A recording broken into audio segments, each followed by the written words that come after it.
In this video, I'm going to talk about two additional kinds of social perception biases, the halo effect and the Pygmalion and kind of its opposite golem effect.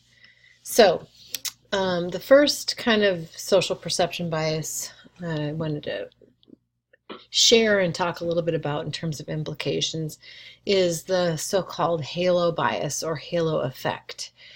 And what this effect is that sometimes we may see one quality of a person and then we kind of use that quality to color and judge all aspects of how we view that person. And this is kind of maybe it's most often understood with the idea of first impressions, right? So if we get a very positive first impression of someone, even if we get other information about them, and maybe if that other information isn't so good, if we had a positive first impression, we're a little more likely to kind of discount following negative information or negative information in another category of the person's life. So we might know something about a person in one domain, and then we learn about something about them in a different domain that is maybe not consistent information, and we sort of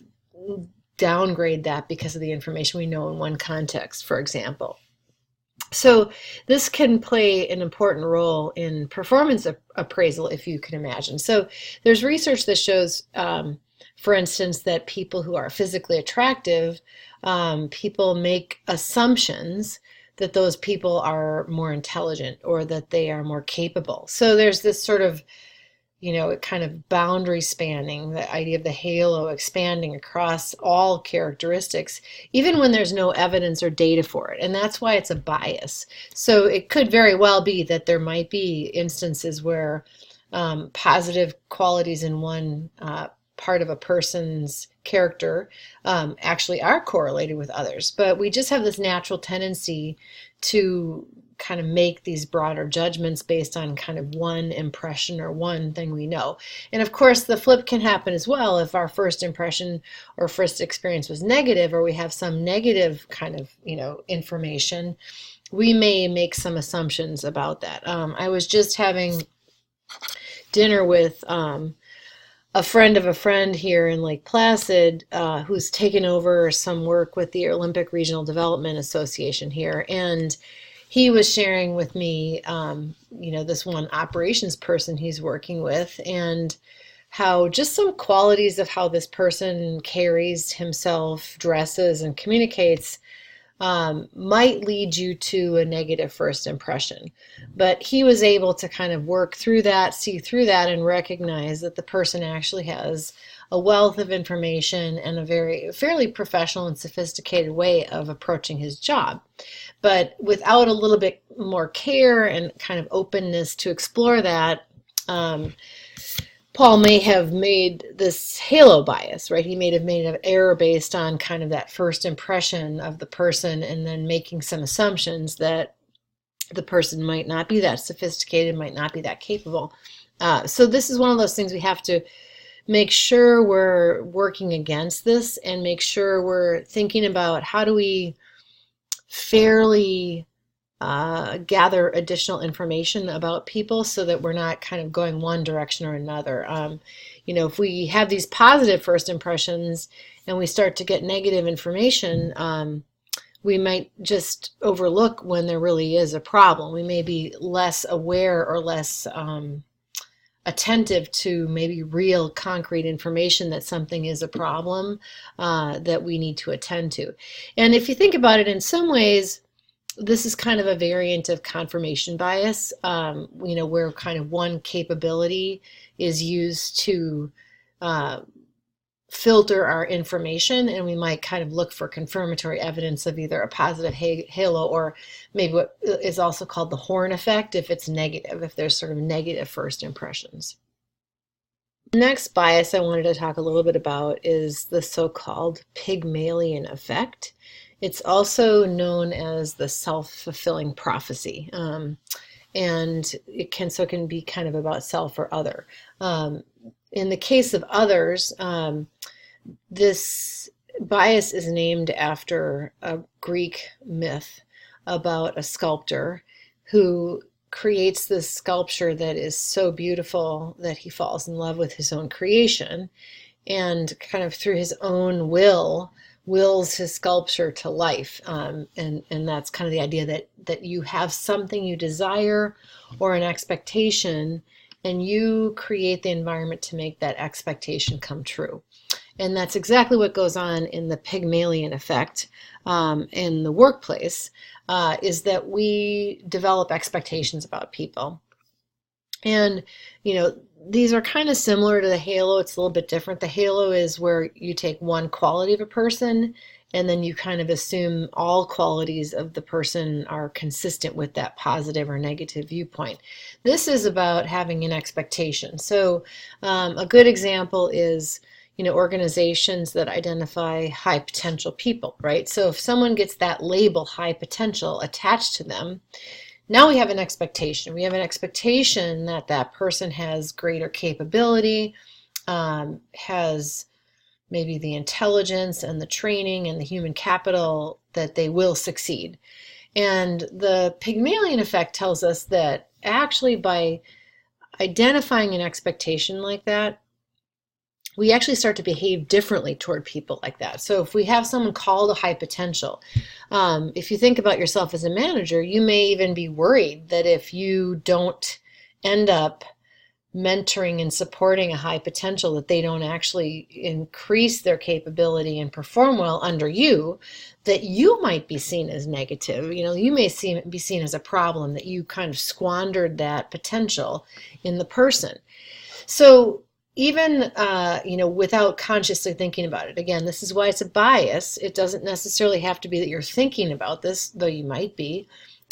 If you are told that someone is a high performer, is very intelligent, you start to change the way you even interact with them in ways that sometimes you're not planning or not trying to do. And that's exactly what the Pygmalion effect in terms of what the mechanism is thought to be, that when we have expectations of people, they actually tend to fulfill those expectations. And it's not only because they are high or low potential, it's because once we get an expectation in our mind, we start to treat people differently, even in subtle ways, even not consciously. So if we are under the impression that someone is actually a low performer or doesn't have the skills, we will tend to, in subtle ways, not ask them hard questions. We may ask for really basic information from them.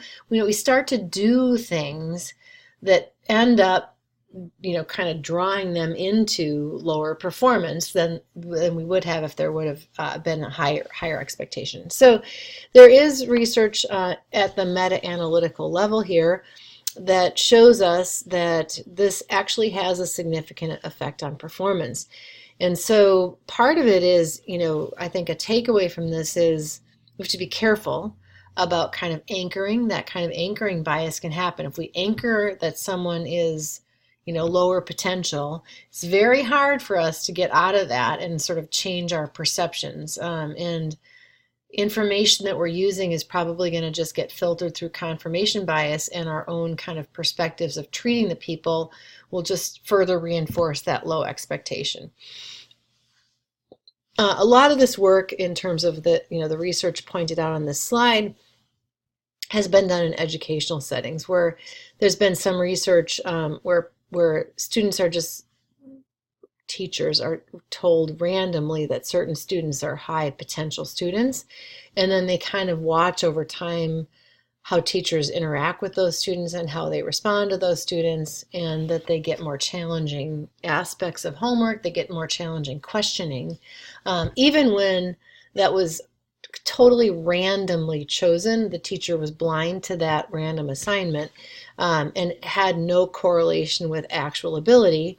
And in the end, those students tend to actually perform better, because we know things like if you get attention, if you get recognition, if you get challenge, if your leader or you tell people that you have high expectations of them, and if you believe in them and you tell them you believe in them, that starts to to sort of rub off on them, and they start to have higher expectations and higher beliefs of themselves. So the kind of key takeaways about the Pygmalion effect are that we can shape performance by having high expectations and setting high standards. Now, again, if we think about integrating this material in class, we also want to think a little bit carefully back to goal setting, making sure that goals are specific and difficult, but not unreachable. Because if the expectations we set for people are too high and they really don't have the capability to perform, they will be demotivated, or we can get some of those kind of negative side effects, including things like unethical behavior,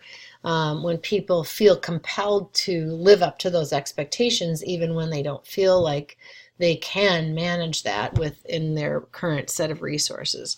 The final thing that I'll point out in this slide is the Gollum effect. It's down here below. I'm going to move it over a little bit so we can see it.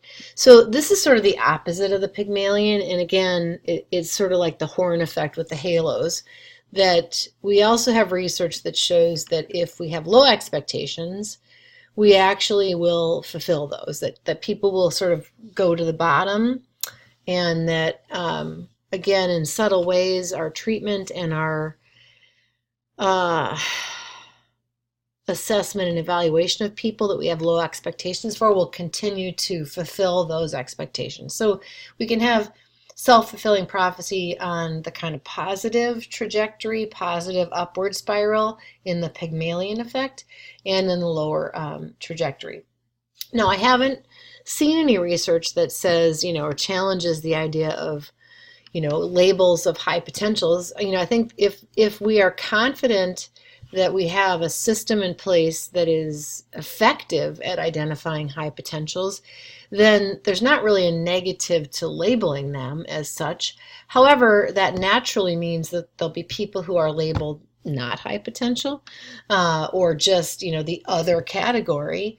And it should come as no surprise, given information about these sorts of social perception biases, that they may not end up performing any better, and then in fact they don't get the same kind of assignments, they don't get the same opportunities, and that may not be because, and so therefore their career path may not excel, and it may not be because they're actually low potential, it might be because they just got labeled and then they get on a track where they're not actually given the opportunity and the resources to perform. So we have to be cautious about this. I would not conclude that we get rid of these ideas of high potential programs, but we do have to think about when someone has not been given that label, that we are still doing our best to set these expectations to attend to supporting and developing people, so that we don't end up with kind of the self-fulfilling prophecy that people underperform when they may have a chance to correct and change and eventually become high performing. So tricky things, but I think food for thought to think about the risks associated with pegging expectations. And I think combined with halo and horn effects, how we have to be careful that if we have first impressions, we have to have good systems in place that gather high quality, good data on people over time, so that we don't just rely on first impressions, and that we don't let people become completely locked into a set of expectations with no tools for us to, really reevaluate and make sure we aren't, kind of ruling out people who might have a lot to offer because they didn't get slapped a certain label on them early in their career, for example.